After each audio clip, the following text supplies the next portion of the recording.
Penser à Dieu, c'est sentir au tréfonds de son être intérieur la force qui propulse les plus nobles pensées, les plus purs sentiments, les actions les plus idéales, et qui rayonne l'amour avec une telle intensité qu'il pénètre tous les êtres avec lesquels le contact est établi.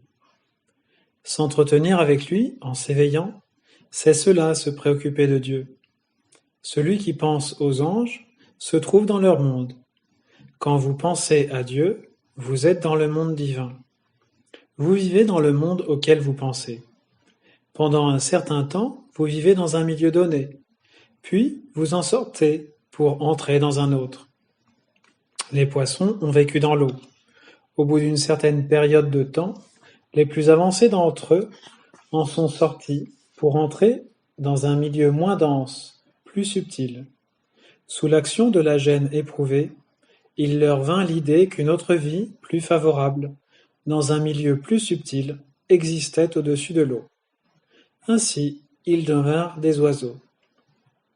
Lorsqu'il se trouve dans des conditions limitatives, l'homme en sort aussi pour aller plus haut, vers Dieu. Vous en sortez un peu aujourd'hui, demain un peu plus, jusqu'au moment où vous entrerez dans une vie supérieure à la présente. L'idée crée la forme. La loi est la suivante. Si vous pensez à un être du bien, la lumière apparaîtra dans votre intellect, la chaleur dans votre cœur. Si vous pensez à un être obscur, votre intellect s'assombrira, votre cœur se refroidira. Les pensées humaines sont des pensées ordinaires. Comparées aux pensées divines, spirituellement élevées, elles sont d'une plus grande longueur d'onde et d'une fréquence plus basse, et à cause de cela, elles ne peuvent pas se répandre très loin. Quant aux pensées divines, elles possèdent une fréquence d'onde plus haute et une longueur d'onde beaucoup plus petite que celle des pensées humaines. Voilà pourquoi elles sont puissantes et peuvent pénétrer toute autre pensée ordinaire. Pour elles, il n'y a pas d'obstacle. Rien ni personne ne peut s'y opposer. Quelqu'un dit qu'il prie, mais je vois sa pensée arrêtée à quelques doigts au-dessus de sa tête. Sa prière reste tout près de lui et ne peut s'élever. Aucun être ne peut limiter la pensée divine. À coup sûr, elle parvient à sa destination. L'homme doit tendre à capter et à entretenir des pensées divines. Cela signifie qu'il doit commencer à penser comme Dieu, qui est amour et lumière. Vous aimez, donc vous pensez, car l'amour renferme en lui la pensée divine. Mais votre compréhension actuelle de l'amour, comme sentiment, est encore loin du véritable amour. Celui-ci, contenant la pensée divine, est à même de résoudre toutes les difficultés, d'aplanir chaque obstacle. Il y a une règle qui dit que vous devez mettre en œuvre la pensée, afin que vos travaux s'améliorent. La pensée divine est une réalité qui ne tarde pas à montrer son action puissante. Vous êtes dans les ténèbres, vous êtes triste et désemparé. Alors accueillez en vous la pensée divine que l'amour divin vous apporte. Quelle est la cause de la souffrance? C'est le manque de pensée divine. Jusqu'à quand dureront vos souffrances? Jusqu'à ce que vous receviez la pensée divine. Toutes les difficultés peuvent être résolues grâce à la pensée correcte. Si vous aimez ce qui vous entoure, vous avez la pensée divine. Mais si vous ne les aimez pas, vous êtes encore loin d'elle. L'être qui ne pense pas est un esclave. Il s'agit bien entendu de la pensée divine. Mais l'homme qui la met en pratique est libre et puissant. Si vous voulez devenir bon, savant, vous devez penser véritablement. Commencez à penser justement, et vous atteindrez ce que vous désirez profondément. Avec nos pensées, nous pouvons coopérer à l'évolution de l'humanité. La pensée se répand avec une vitesse énorme. Comparée à la vitesse de la pensée, celle de la lumière paraît dérisoire. C'est la loi de nos relations avec Dieu. En établissant un contact avec Dieu, de la lumière apparaît dans votre conscience, une paix profonde dans votre âme. Le contact avec les anges vous remplira de pensées lumineuses et de sentiments sublimes. Les plantes et les animaux aussi exercent une influence sur vous lorsque vous pensez à eux. La loi dit: vous entrez en liaison avec ce à quoi vous pensez. Donc, par la prière, l'homme entre en liaison avec Dieu et les êtres avancés. Au moment de la prière, Dieu parle à l'homme de l'amour et des êtres intelligents. L'homme doit prier pour que Dieu ne se détourne pas de lui. C'est terrible lorsque Dieu cache sa face à l'homme. L'obscurité, le froid et la solitude qui s'installent alors sont d'une intensité qu'un homme n'a jamais ressentie de sa vie. Le saint reçoit son savoir par la prière, la contemplation, la réflexion et l'observation.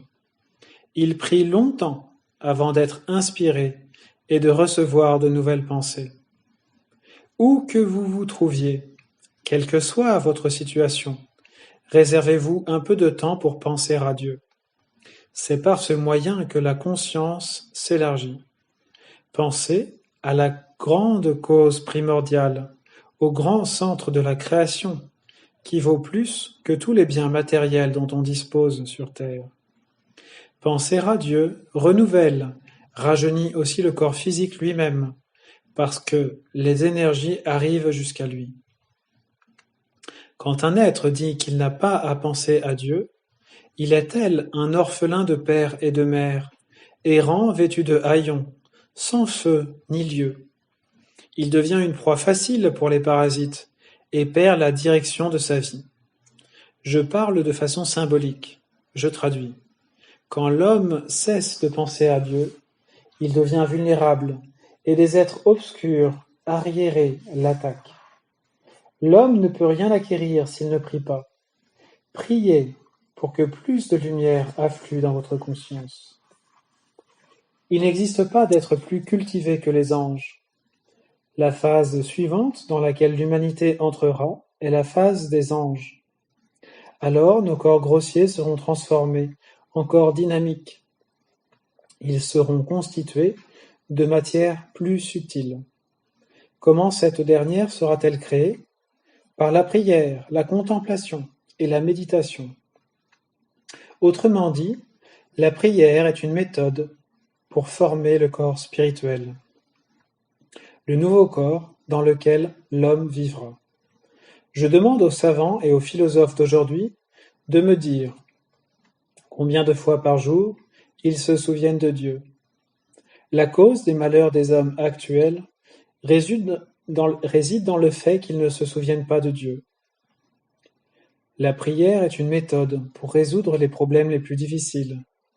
Le doute, la suspicion, la méfiance, l'incrédulité et d'autres pensées et sentiments négatifs sont la cause de la plupart des maladies de l'homme.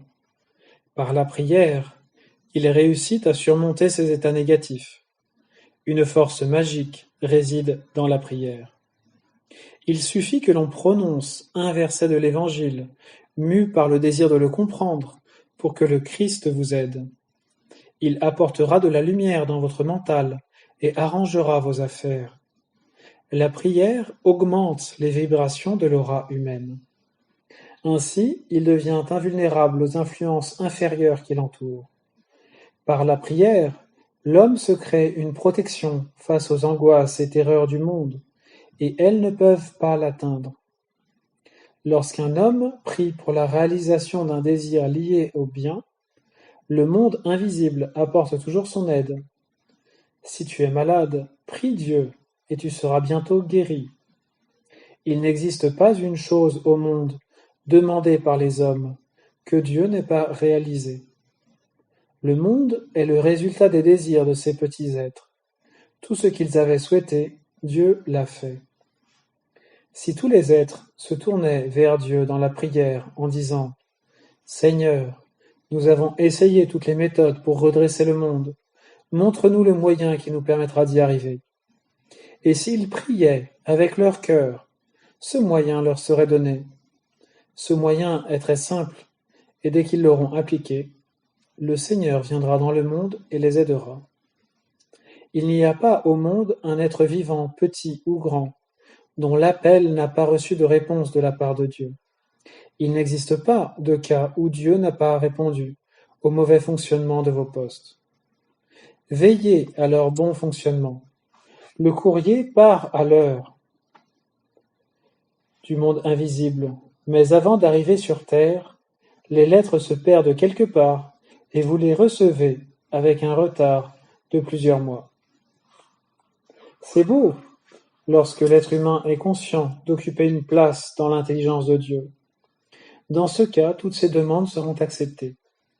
Demandez à Dieu de vivre en vous et de se manifester à travers vous. Le seul qui transfigure les humains est Dieu. Tous les humains cherchent le sens de la vie. Le sens de la vie réside dans la communion avec Dieu. Le chantre dit « Seigneur, tôt le matin je t'ai appelé ». Cela veut dire que tôt, avant le lever du soleil, je ferai le travail le plus important, communier avec le grand centre de la création pour acquérir l'énergie nécessaire à l'accomplissement de mon travail durant le jour qui vient. Partout où il va, quel que soit le travail qu'il aura à effectuer, l'homme a besoin d'énergie. S'il se laisse influencer par le monde, ce dernier le fera sortir des rails de sa vie. Lorsque vous vous levez le matin, établissez le contact, c'est-à-dire entrez en liaison intérieure avec ce monde divin qui dirige tout et qui peut tout. Élevez votre pensée et votre cœur vers Dieu, vers l'amour universel. Vous recevrez une nouvelle lumière dans vos pensées qui contribuera à la solution de vos problèmes. Vous vous ouvrirez comme une fleur si vous vous levez avec une pensée fondamentale. Voici une expérience que chacun peut faire. Une jeune fille a été abandonnée par son bien-aimé. Elle est désespérée et veut se suicider. Mais voilà qu'elle commence à prier. Elle prie longtemps et aussitôt se sent consolée, allégée, et elle dit « Je veux consacrer ma vie à Dieu. Mon bien-aimé, c'est le Christ. » C'est un moment solennel pour l'âme humaine. Il peut s'écouler des milliers d'années et survenir des milliers de cataclysmes. Mais votre expérience, vous ne l'oublierez jamais. Nous ne pensons pas assez que Dieu est amour. Parfois, on pense que l'homme est un loup, mais ce loup a été créé par Dieu. Quel sens a pour nous la vie si nous pensons que nos proches sont nos ennemis? Les catastrophes dans les milieux sociaux, scientifiques et politiques sont dues à ces perturbations de l'intellect qui n'a pas pris la foi pour base. Les malheurs viennent de ce que nous doutons de la cause primordiale, de sa grande loi de l'amour. Dans toutes les conditions de la vie, dans la joie et le bonheur, vous devez penser à Dieu, à la source de toute vie. En dehors de cet immense amour, rien n'existe réellement. C'est la négation de l'amour, la négation de la foi, qui entrave toute possibilité d'élévation. Dans la récitation d'une prière dite machinalement, il n'y a pas d'âme. L'homme doit mettre le bien comme base de sa vie, et sa capacité de prier se développera sans qu'il s'en aperçoive, comme un résultat naturel de son comportement. La prière dépend de ses vertus. Le mal n'existe pas quand l'homme se trouve en état de prier. Il se réjouit de tout et remercie pour tout.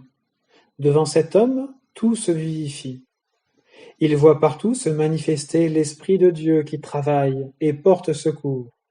Cela réveille aussi en lui l'impulsion de passer à l'action et de se libérer des conditions limitées de la vie.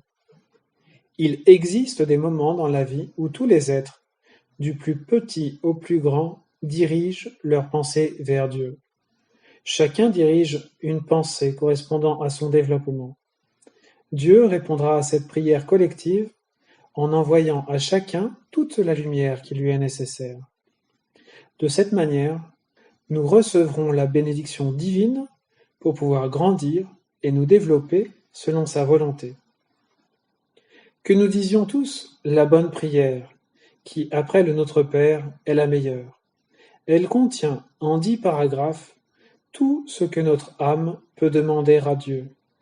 Cette prière est générale, non seulement pour l'humanité, mais aussi pour tout l'univers, pour les anges, archanges, puissance et force.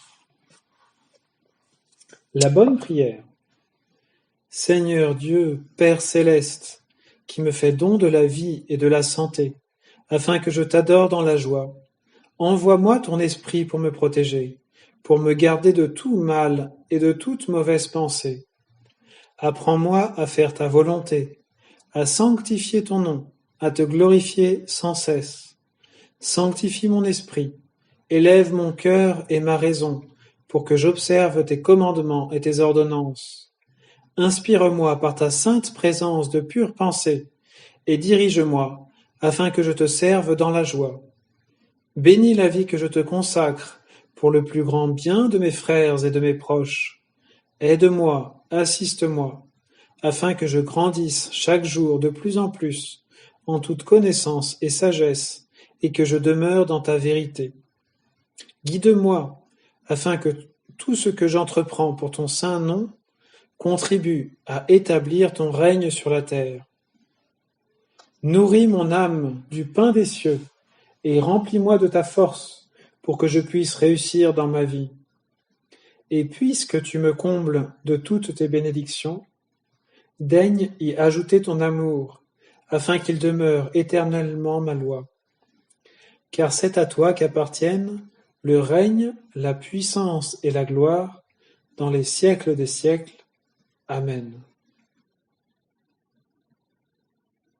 L'homme est appelé à exprimer la vie divine, à recevoir justement la force de la pensée divine et à la manifester correctement. La vie physique est conditionnée par la respiration. Elle cesse en même temps que celle-ci. Pour le même motif, je dis que l'homme meurt quand il cesse de penser à Dieu.